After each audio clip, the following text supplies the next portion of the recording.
Hi, this is Ken and Michelle Bass. And you're listening to the Resilient Parenting Podcast.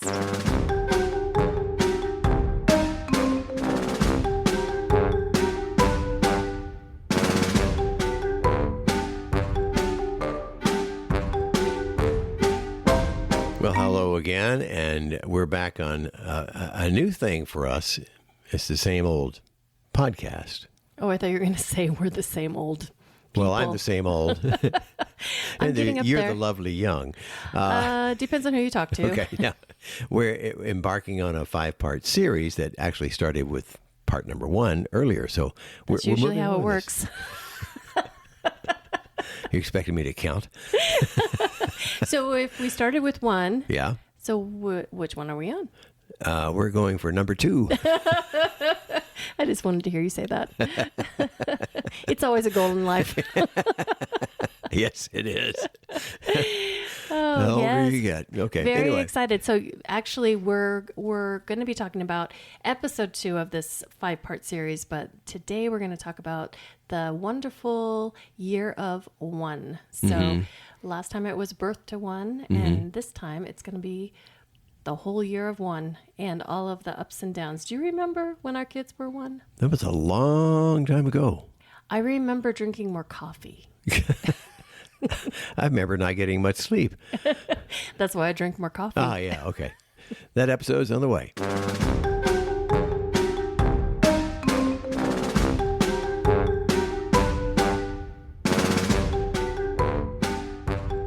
We are joined today by Kim Hemmert, the grants manager at the Idaho Children's Trust Fund. She's also an early childhood educator and a fellow social worker. And this is part 2 of our 5-part series from 0 to 5. And last episode, Yeah. we focused on 0 to 1. And after we were done recording, we had a little conversation while Ken did his thing. That didn't sound quite right. As soon as I said it, I was like, wait, with the computer to like download the episode. Yeah, okay. That's his thing. The behind the scenes work. Behind the Okay. scenes work. Okay. He is our producer and editor. Look at, I'm giving you extra titles Well, here. thank you. I need a bigger badge. Oh my goodness. I'll make you a crown. But Kim and I were talking, and we were talking about sleep and different experiences. And you shared something that I didn't know that I think is very beneficial to our listeners. We were talking about cry it out method for sleep, and I had said in the episode that, you know, it should be a parent's decision about what to do for cry it out or not cry it out. And there's a couple considerations that factor into your decision for cry it out or not.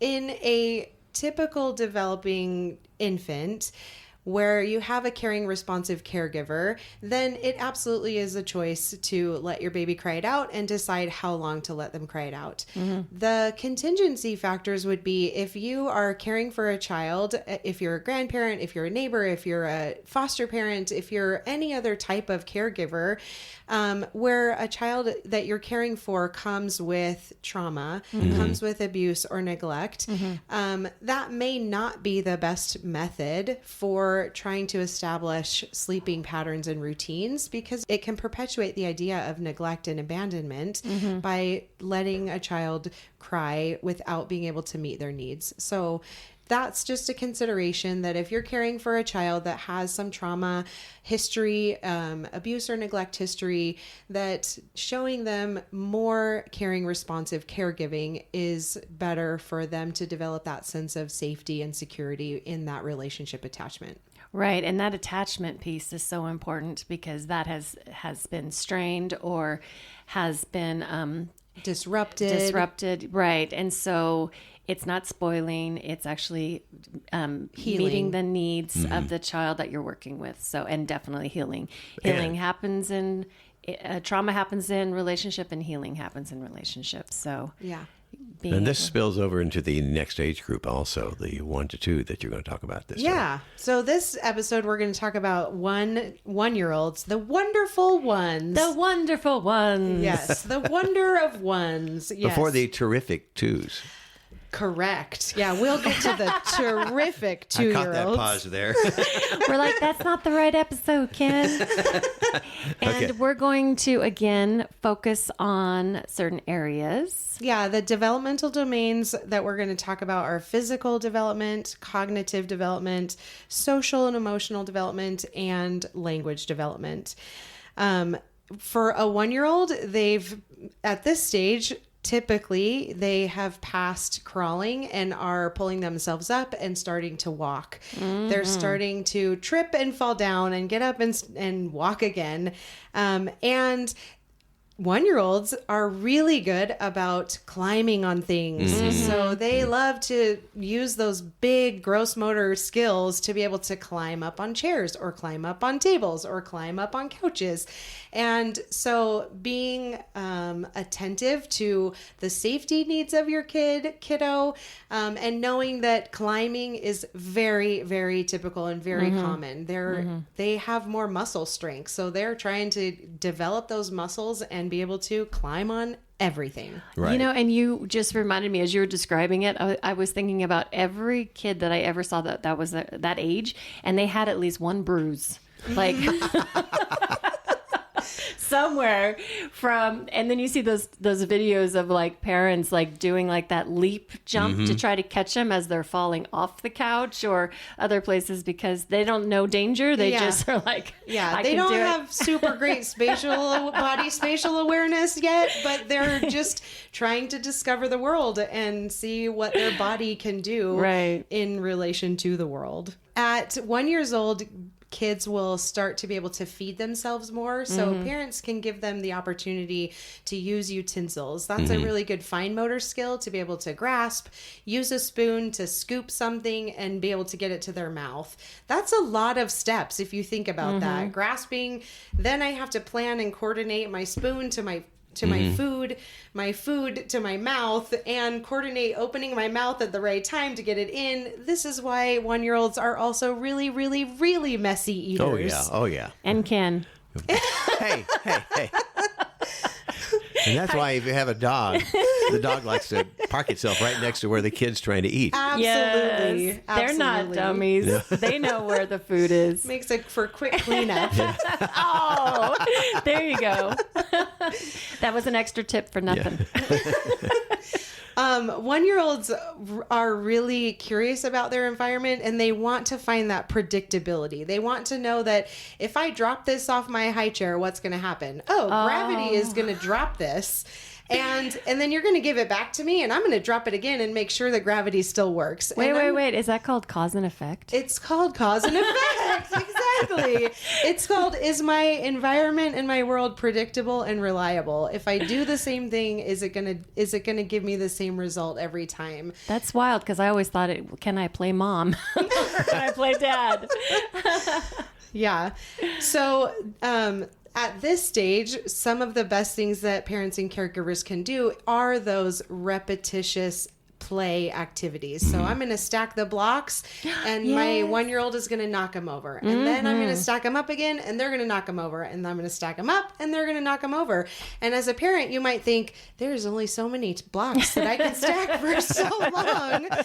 But I promise that it's worth it because it's teaching this 1 year old that the world is reliable, that it is dependable, that it is consistent, just as you are as a caring, responsive caregiver. I love that. And it also teaches some of that cause and effect. It is teaching some of that patience of like, it's my turn because I'm going to stack the blocks. Now it's your turn to knock them over. So it's that cooperative beginning stages of play and delayed gratification, that you don't always get what you want immediately, but you're going to have to wait a second to be able to knock these blocks over. Now, see, I had Even if you have to block the great blocks. opportunity Yes. when was it last year? I was in D.C. for 3 weeks, back visiting the kids and the grandkids, and the just over 1 year old was doing all the crawling, and I started playing ball with him.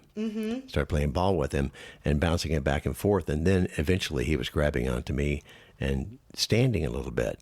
not long after that, he was taking the first steps. So learning all this from the grandparents, from the parents, if you're down and playing with them, I think is very, very important for those getting developments. down on the floor and playing with your kids. Put the phone down, make that eye contact, have that engagement with your kids. That is what's developing those strong relationships and that sense of self within that child. I love how you brought up playing with the ball back and forth. At 1 year old, you'll start to find that kiddos will use things as other things. So maybe how many times, Ken, did you play phone with a banana? The banana isn't a phone, but if I pick up a banana and say, hello, who's there? This is the beginning of imagination play and recognizing that there's an object or something that can be used as a phone, and kids at this stage are really using all of those objects and all of those toys and all those things in lots of different ways. Yeah, bringing back so many memories. I can't tell you how many conversations I had on a banana. I bet you were very appealing, weren't you? Oh, I knew something was. I just got that. Welcome to my world.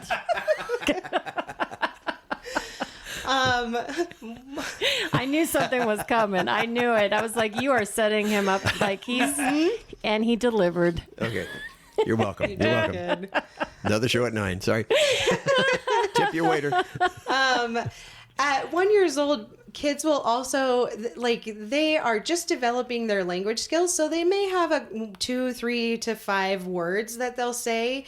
But they are very observant. They are watching. They're watching the people in their world. And so this is a great opportunity for parents to start some of those chore activities, because kids will see that mom is sweeping or dad is cleaning the toilet, and kids want to participate in that. And so So they'll flush something down the toilet. So they will start flushing they've been down doing the that. toilet.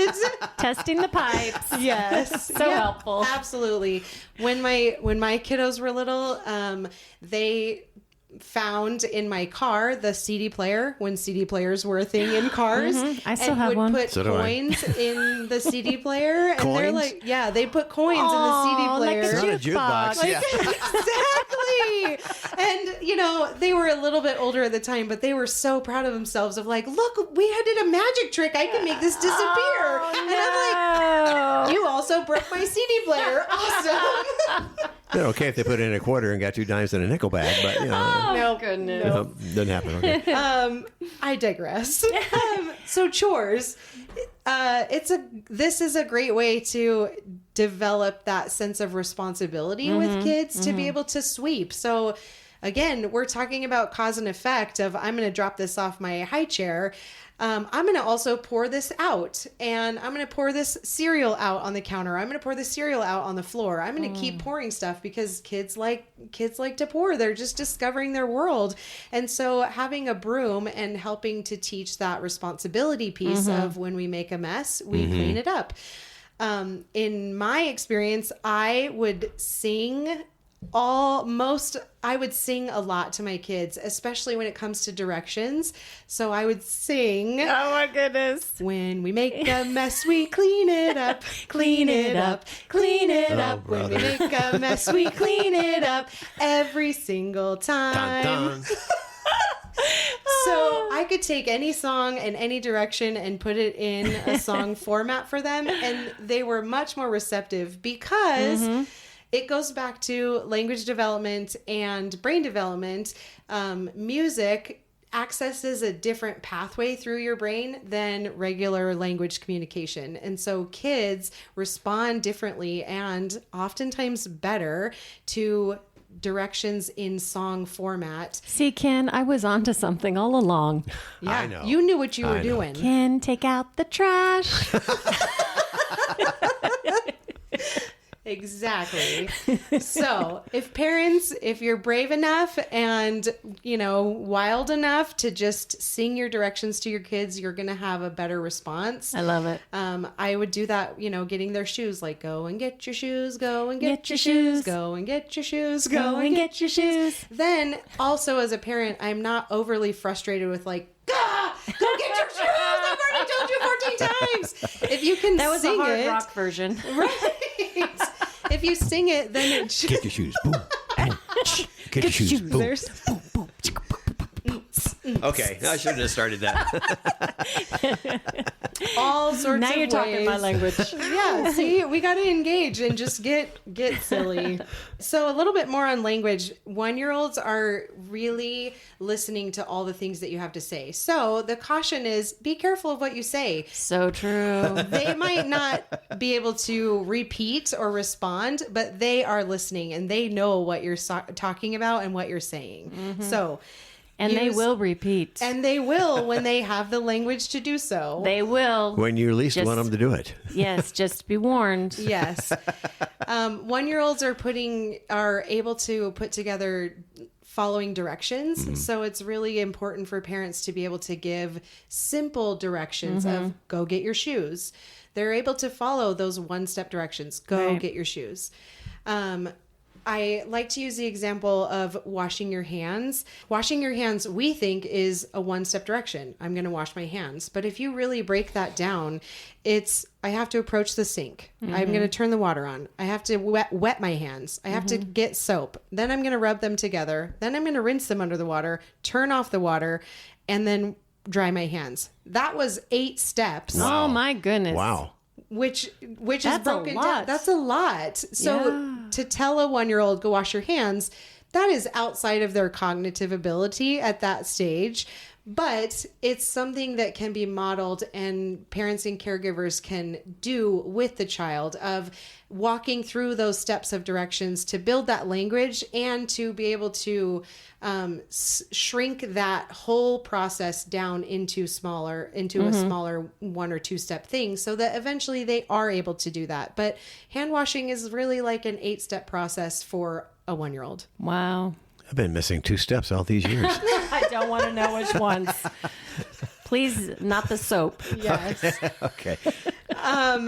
1-year-olds become more social at this age and they start to show preferences for people, but especially for peers. So they're going to be more affectionate to some peers their age, and they're going to show preferences for toys. Maybe they really like this doll, or maybe they really like this truck, or maybe they really like something that they're going to show extra affection for because they are building, because they have had caring, responsive caregivers, and now that is a transferable skill to their toys and their dolls and things. Wow, okay. I'm thinking of our grandbabies. They Action have, figures.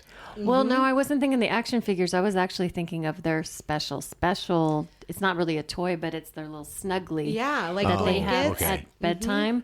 And you actually were walking last year and it fell out of the stroller. Oh, yeah. Oh, yeah. And then you all panicked and had to go find it because it was the special one. Yeah. That is very typical. We see that preference for certain things, whether it's toys or snugglies or, whatever that thing is that is the special. Maybe buy 2. Well, they had to. Yeah. They did have 2. And lost But he one of wanted them. that one. But he wanted They that were one. exactly alike. One of them smelled different. Not the Okay. same. Yeah, I was going to say it's not the same.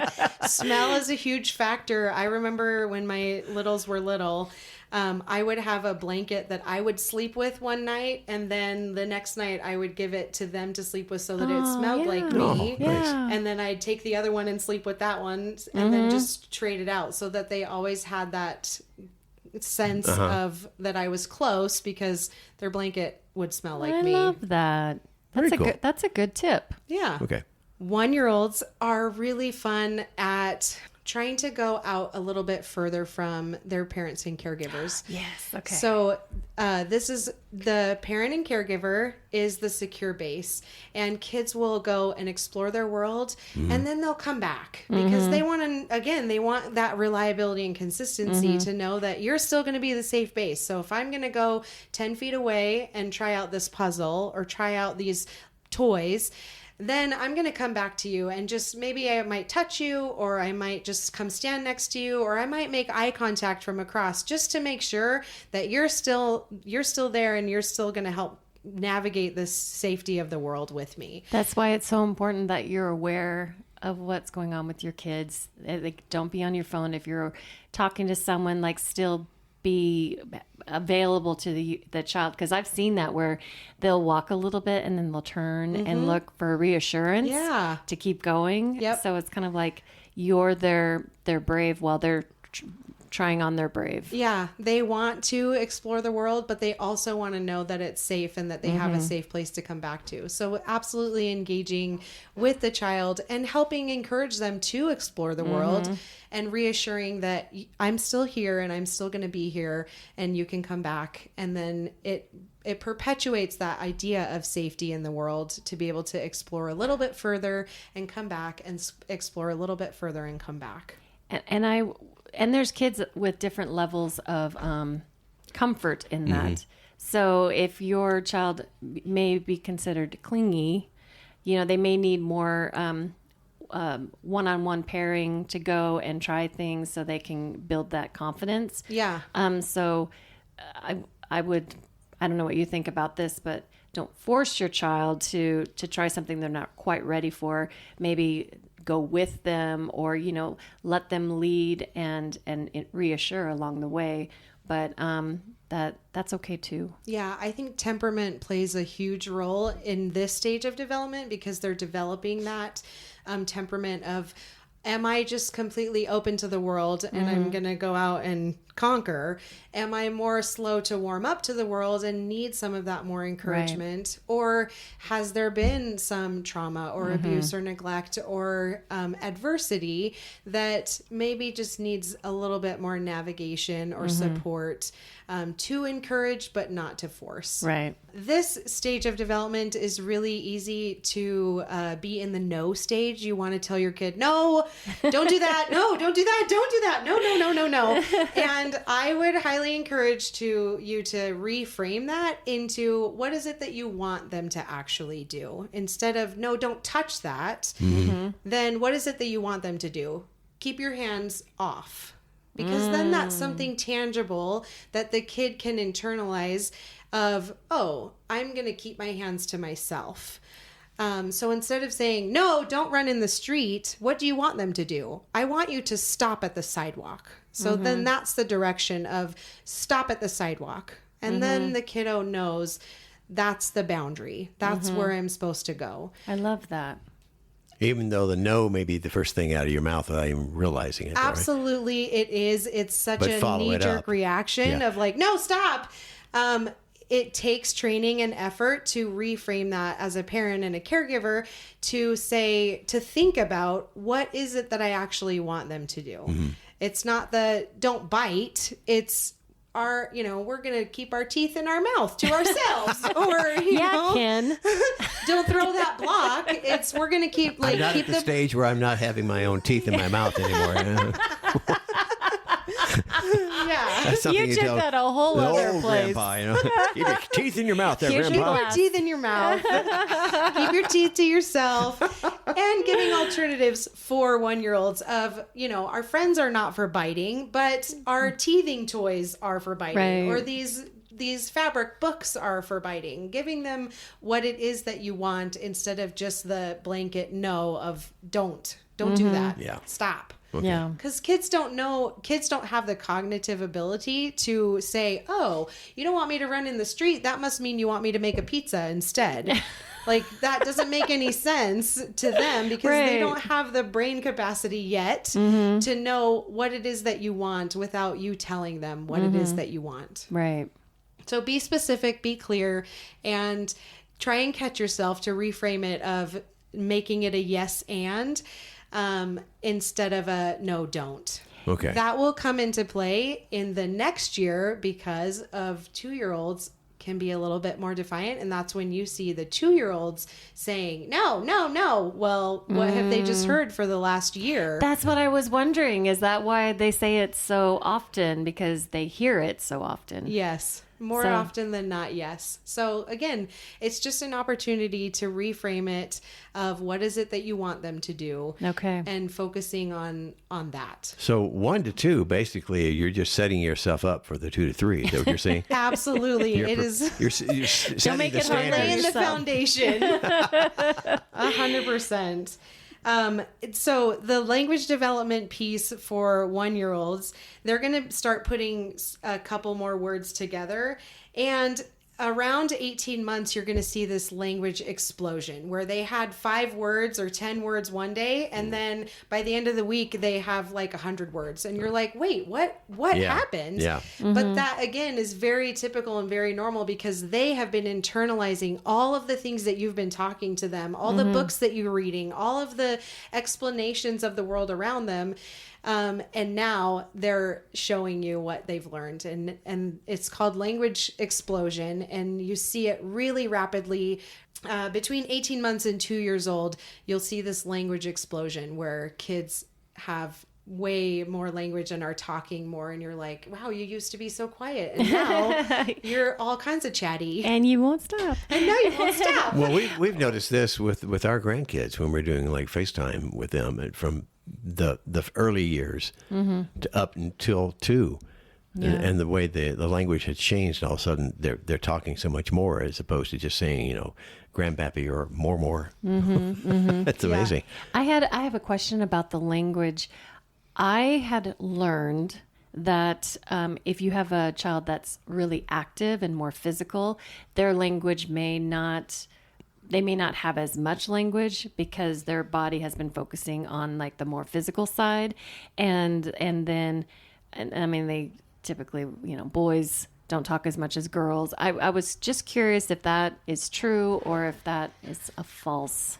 I would agree that there is difference in how boys and girls are socialized in early years. So it's a socializing. Yeah. Okay. There is differences in socialization for, like, we were just talking, like, if I say, oh, here's a baby doll, you think of a little girl playing with a baby doll versus your G.I. Joe or your Tonka trucks. You're going to associate that with boys playing with that. But it doesn't have to be gendered that way.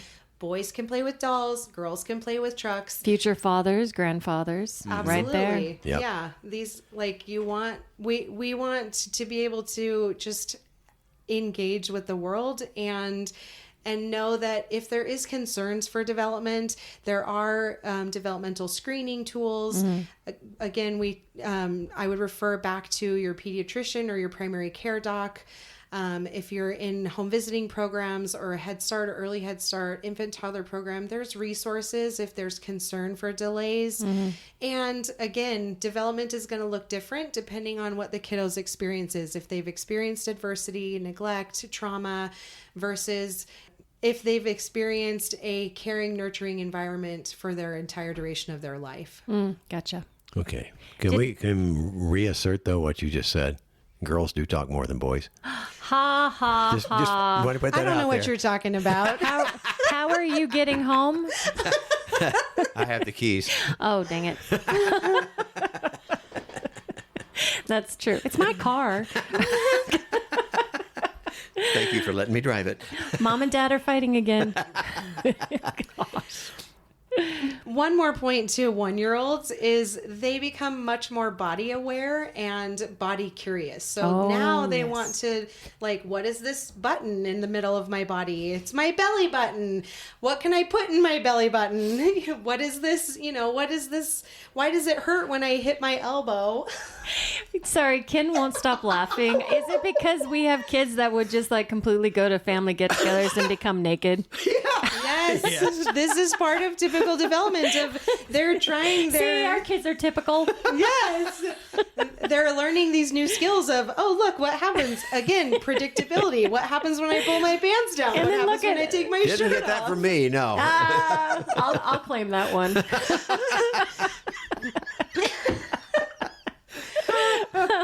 Again, body curiosity is very typical for this age Okay. and stage of development. Okay. So if your kids like to be naked, that is probably pretty normal. Yeah.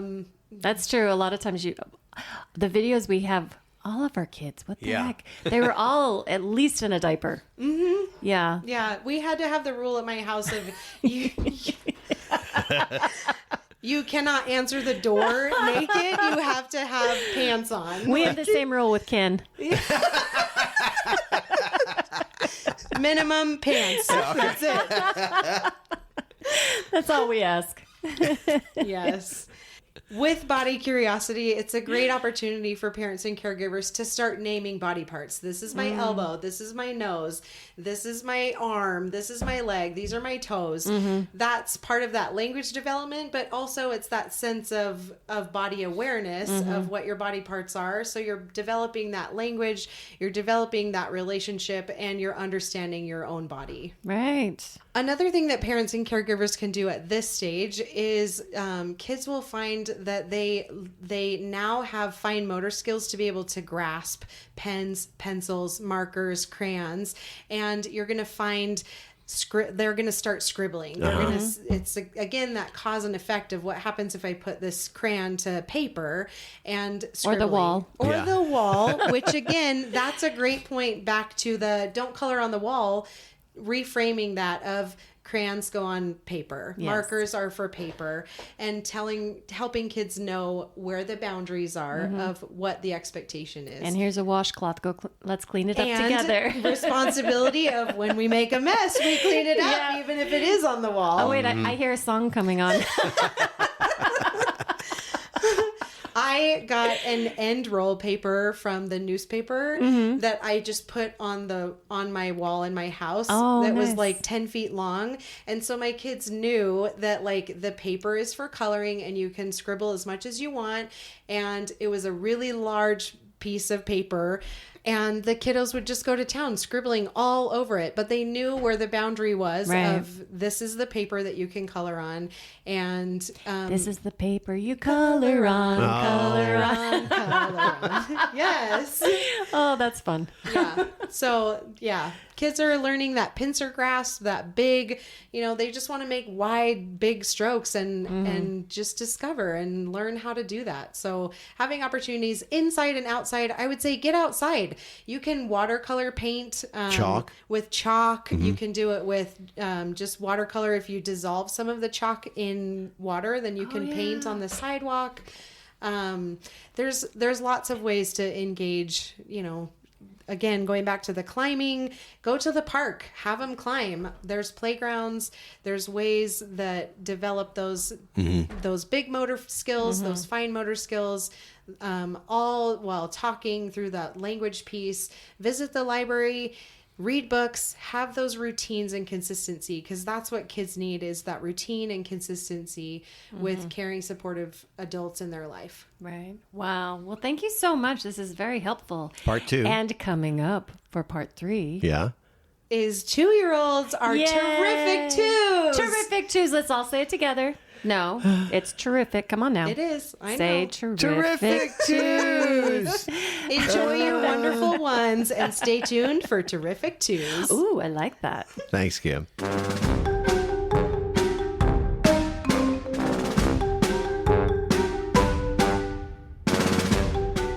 This podcast is brought to you by the Idaho Children's Trust Fund.